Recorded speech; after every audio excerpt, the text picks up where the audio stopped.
Hey guys, and welcome to my new channel. If you're visiting for the first time, please hit the subscribe button so that you can stay up to date with all the great content I have planned for you guys. Today I decided I wanted to do a loc update. Alright, so here goes. There's a lot to say. First things first, here's a little bit of a backstory. I had a lot of thick hair as a child, and guess what? I hated it. Do you know why I hated it? Because maybe some of you guys can relate. Because when wash day came, it meant spending basically all day in the bathroom or all day in the kitchen. So I remember there was washing, there was conditioning, there was detangling, there was blow drying, and then the most dreaded part of it all was sitting in the kitchen by the stove where your mom or your grandma, your auntie had that hot comb, and then they would get to just frying that hair and making it straight. And it looked beautiful when it was all over with, but the process was absolutely horrendous. So I hated my thick hair. Now, if you guys watched my other video, and I'll just kind of link it up here, I did explain that I was raised by my grandparents. I grew up in their home, but I still visited my mom from time to time when I was a kid. So I remember when the day came that I came home from visiting my mom and I had the creamy crack in my hair. Yeah, that's right. I had a perm, and my grandma, I think she literally shed a tear. I had to have been about 6 years old, but she wept. Grandma wept, you guys. And of course I loved it because my hair was nice and long and flowing, but my grandmother wept. Less than a year later, my hair began to fall out. I remember my grandma coming to me with the scissors, and she just had to cut the parts that didn't fall out. She had to just cut it all out, kind of make it uniform and even all over my head. And I remember one day I was in church and the time came to pray. And I heard some of my friends giggling. I looked up, and to my chagrin, my hat fell off my head, and oh, the laughter that erupted. For they saw my bald head. I was mortified. I remember crying, and I said, I never want a perm again. And my grandmother reassured me I would never get a perm again. By the time I was 9 years old, I was envious of the hair of my neighbor. And I remember, like, this is a true story. I was 9 years old. I remember kneeling beside my bed and praying. Like, all of my faith was hinged on that prayer. And I prayed, I was like, dear Jesus, please, can you give me hair like my Caucasian friend and neighbor? Like, please, Jesus, can I wake up in the morning and I have hair like that? Like, nice, long, blonde, curly hair. Please, please, please. I remember praying so earnestly. And, of course, I woke up the next day. It says God protects babies and fools. And yeah, I woke the next day to my thick hair. I was disappointed, but I carried on with life. So that was my childhood. I was not happy with the hair that God gave to me. And I just want to pause and say, you are absolutely beautiful. You are what God needs. You are who God created. Okay, so be you. There is no one else out there like you. The world needs you. I need you. We all need you in all your unique beauty and glory. As a child, I was not happy with my hair. From 9 and on into my teenage years, I remember like getting my hair straightened or cornrowed. I would get braid extensions. I remember I got micro braids one year, and that was just kind of like my routine. Well, around 16 or 17, by the time I got to that age, I had a split moment where I thought I wanted locks. And let me tell you, I am so thankful that I did not get locks as a 16-year-old, because around that time, like, look, first of all, let me back it up. We did not have this wonderful movement that's going on now, just like empowerment, embracing yourself, loving your natural beauty, loving your hair in its natural state and form, rocking the afro. That was not popular when I was 16 years old. What was popular was fitting in and conforming to society and wanting to be like my friends. So that's what I opted for. And I remember like not caring about all the time that it took to get my hair straight and laying flat and my edges on fleek and everything. I did not care. I wanted to look good, and because I had a head full of very, very thick hair, my hair was about this length. And I was the envy of some of my friends and frenemies back in the day. Frenemies. Don't keep those around. I feel like if I had gotten locks back then, I probably would have cut them off by the time I was 17 or 18. But that's what I did. And after that point, it was just kind of like rotating between natural hair, pressing my hair, natural hair, pressing my hair. I never got a perm after the age of 6.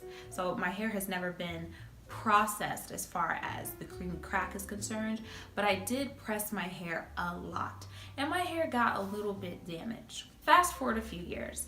I am now 21 or 22 years old. I am a mom, a new mom, a stay-at-home mom, and YouTube has become my dearest friend. And I stumbled across a natural hair channel, Natural 85.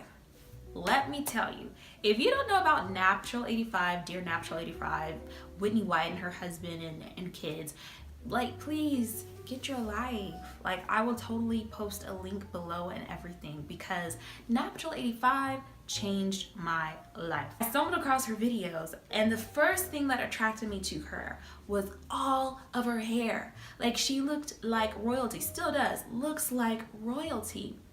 And then, you know, I started watching some of her videos, and I was like, wait a minute, so she doesn't use a flat iron? Wait a minute, no hot comb? Like, no blow dryer? What? She uses water on her scalp? Because duh, water brings moisture, and we need moisture in order for things to grow. I became a die-hard fan. I started watching her vlog channel as well, and then I began to implement what I was learning. I remember the day I said, I am no longer putting any heat on my hair. I was a little nervous, but I was committed. So I threw out my blow dryer, I threw out the flat iron, and I remember washing my hair, and I was like, dear God, because let me tell you, hair is not my talent. It is so not my talent. And I know what you're thinking. I know what you're thinking, but it's okay. It is not my talent. I was thinking as I washed my hair, Lord, have mercy. What am I going to do? But I followed some regimens that Natural 85 had on her hair channel at the time. This is like years and years ago. And let me tell you, my hair grew. My hair was about shoulder length when I decided I was throwing out all of my agents and stuff. And so I would just put water on my scalp. I would spritz my hair with water. I had this oil concoction that I made that I would use on my hair as well. And my hair grew. I did not manipulate my hair a lot because I truly, truly, truly believe in this statement. And it's sort of my mantra. Keep it simple. Let me tell you, sometimes you just gotta leave your hair alone and allow it to grow. And you know what? Life lesson. Sometimes in life, you just gotta leave stuff alone, allow yourself to grow, allow it to grow, allow the other person to grow, and then revisit it, you know, every now and then. Sometimes situations don't need your detailed input, just let it go. Sometimes some problems don't need to be yours, you just need to let it go. Okay, I'm done with that. That's what I did. I just kind of left my hair alone. I would do a lot of protective styles. My go-to protective style were twists, and then I would like style them cool ways on the weekend or whatever. And so this is what I did. I did that religiously for 2 years. After 2 years, my hair went from here all the way down to here. Like, I am so serious. After those 2 years, I was entering into a new year, and I had just gone through this huge life crisis that I did not anticipate. I went into this new year with this attitude of brand new me and accept me. Like Alicia Keys' song, Brand New Me. That was my mantra. I listened to that song so many times, and I found some strength that I didn't know I possessed, and I was like, yes, this is a brand new me. I want to embrace everything that life has to offer me. I want to accept myself. I want to love myself, all parts of me, the jagged pieces, the curly hair, like my attitude, me, just me. I want to accept me fully. I don't care who does not accept me. So I went into the year with that attitude. I cut my hair. My birthday came around that year. I cut my hair back to shoulder length. And around that time, I was kind of bitten with the loc bug. And a lot of people that I associated with at that time had locks. And I was intrigued. I was really interested. So I would ask them question after question, question after question. A year passed, and I was still asking questions. And then summer came. And I lived in Alabama at the time. And let me tell you, there is one thing you need to know about Alabama and the summertime. It is so humid. Like, the humidity is not a joke at all. I didn't really know what to do with my hair. My hair was short. I was rocking the fros. I was rocking twist outs, braid outs. I was asking questions. And finally, another mantra that I love, to begin, came to mind. And I thought, you know what? I'm not gonna ask any more questions. I'm just gonna jump in and do it. And if I absolutely hate it, it's hair, and I know my hair will grow back. So to begin. Many times we allow procrastination to stand in the way of us being awesome and amazing, or some amazing opportunity, or some type of greatness. I thoroughly believe in like planning ahead and writing stuff out, but sometimes you just gotta take that leap. You must stop procrastinating and take the leap. Greatness is there. Enjoy the leap, enjoy the journey. That's what I did. I decided to begin my loc journey in 2015. I still remember the day. I was just a little bit nervous, but mostly excited. I drove to the loctician. She did my hair. I walked out on my black girl magic level, natural hair, don't care. Yes, I'm a loc sister. I got in my car, looked in the rearview mirror, and I thought, hold up. Oh my goodness. I did not like the way I looked. I was committed, but I didn't like the way that I looked. Like, I thought I really looked like a boy. Just, my hair was so short. My little baby coils, they were so short. But I was committed. I remember for the next 3 months, I found like interesting ways to use little bobby pins to kind of, you know, pull back this little tiny baby curl. You know, I tried. I really tried, but I was happy. And one thing I noticed, I felt very free, but yet connected to something so much bigger than me. I got my locks. I felt empowered. I just felt like a superwoman. For the first 3 months, I did not put any product on my hair. No products. And then someone told me, let me encourage you, do your research, go to a loctician, have your checks and balances in place. Someone told me that I should not wash my hair for the first 3 months because it would basically undo my baby coils. And so, me trying to be the rule follower, did not wash my locks for 3 months. And let me tell you, I was in my head every day like, oh Lord, I love this and it's all about the journey, but what? This is insane. I remember when it was time for my first wash, I was so excited.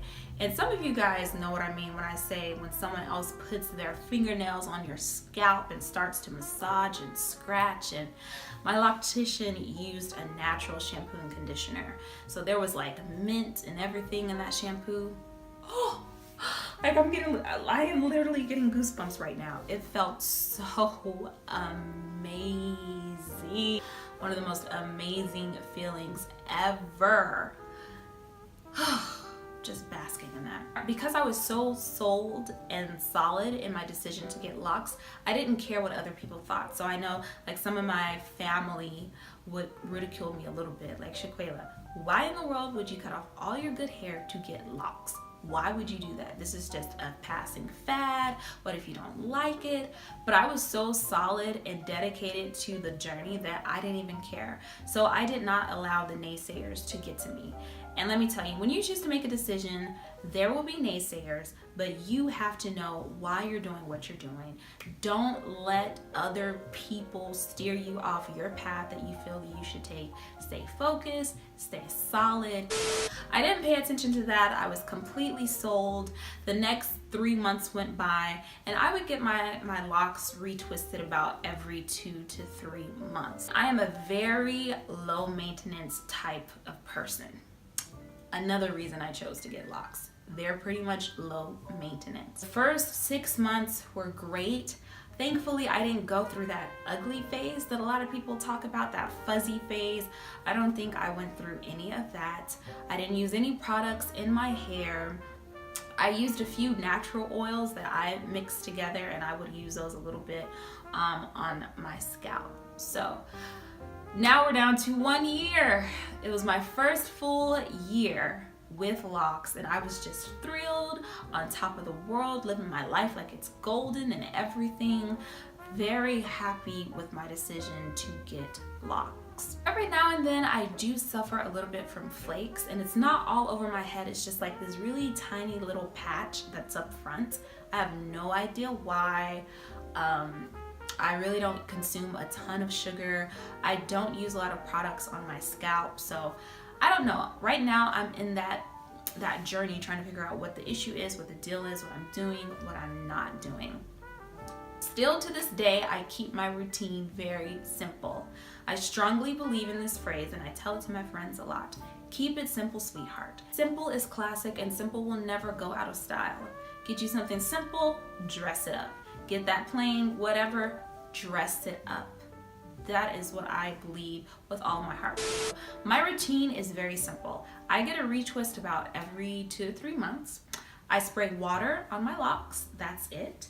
On my scalp, I'm trying this product out for the first time. It's by Jamaican Mango and Lime. And it's like a no itch formula. It's also not greasy, and it stimulates hair growth. So I got something on my lip. Don't know what that is. Well, I've been using this. I just started using it, and I use it about twice a week. I spray this on my scalp. I also use their locking gel by Jamaican Mango and Lime. And then just water on my locks. That's it. It's so simple. I do not manipulate my hair a lot. I don't do a lot of fancy styles. One, because I don't really know how to. And trust me, I've seen a lot of YouTube tutorials, and it's not my talent. I'm not gifted. But in 2018, I'm going to try to do better. I'm going to try to elevate. So I will keep you guys updated. Be sure to follow me on social media. But yeah, it's not my talent. I'm very low maintenance. I'll let other people play in my hair and do my hair. I'm loving it. I'm 2 years in. I'm loving it. With my hair, if I leave it alone, it just grows. It grows. So my hair is still like that. I'm so thankful. Whenever I go to a new loctician, they're like, wow, your hair is so healthy. And honestly, I drink a lot of water. I try to eat healthfully. I keep my routine very simple. I use a satin scarf when I go to bed each night, and that is it. It's simple. Keep it simple, darlings. Keep it simple. So that is my 2-year lock update. I will be giving you guys updates every so often. I'll be like letting you know what new products I'm trying. I want to try making my own black soap and using that on my hair, see how that does, and on my scalp, and see how it clarifies and everything. So I'll be coming back with the recipe. I'll let you know how it goes. In the comment box, let me know if you have any suggestions or any requests, video requests, and I will try to meet those. So thank you so much for watching. Please don't forget to hit the subscribe button. Please follow me on social media. Be you, be beautiful. The world needs you. Embrace yourself, keep it simple, and live your life because it is golden. All right, peace and love. Bye.